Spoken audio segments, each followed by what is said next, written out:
So once again, this is not the proper pre-treated shirt.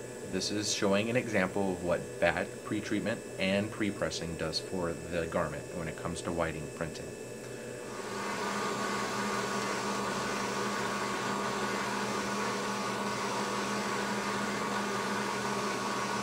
So as this is printing, you can notice there is a line from where I pre-pressed right down the center of the shirt. You'll notice over here on the left side that the print looks real fuzzy and grainy, whereas the side that has been pre-pressed looks a lot smoother. And then as we get down towards the bottom of the shirt, you'll notice what happens to the whiting for not enough pre-treatment on the actual fabric.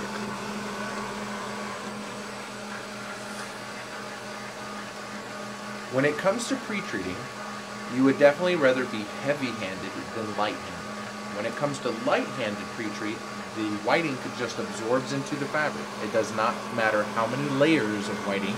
The only thing that can happen is it will absorb to the back of the shirt. So with it being more heavy-handed, the whiting will sit up on top of the fabric and the print will look good. The only drawback is that the washability might not be as high, especially if you go excessive with a pre-treat. It won't have a chance to bond with the actual fabric itself. It's too much of a barrier between the ink and the fabric. But by pre-treating to the heavy-handed side, the customer, when he gets the final product, it still looks good, but then if they have issues with it later, then you can print them a replacement if necessary.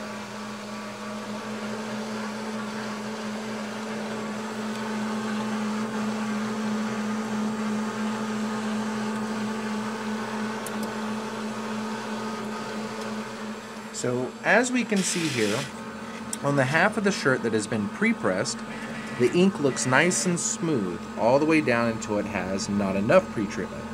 So it's the same amount of white that's supposed to be all the way down, but with not enough pre-treatment, it just absorbs right into the garment, whereas this is nice and smooth. Over here on the non-pre-treated side, also should be a smooth transition across there, but you'll notice that all the fuzz is sticking up. Once we put color on top of that, that fuzz will still be sticking up, and then when we actually cure the shirts, that fuzz lays over and leaves white speckles all in the image.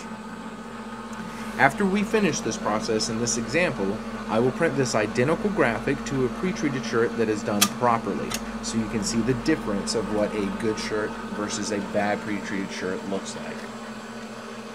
So as this is printing the color, you can still notice that over here on this left side, that the fuzz is still sticking up.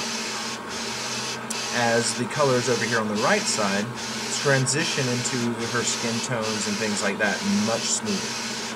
So the moral of this whole video is to basically understand that pre-treatment needs to be done properly, not too much, and definitely not too little. And also the pre-pressing is a very important factor in it.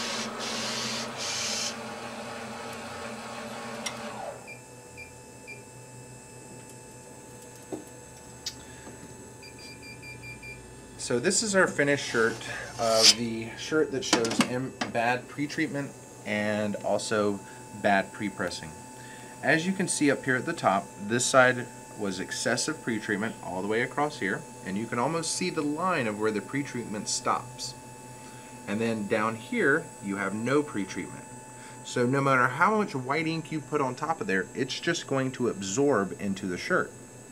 Then as you notice over here on this side of the shirt, this is where I did not pre-press, whereas this side I did pre-press.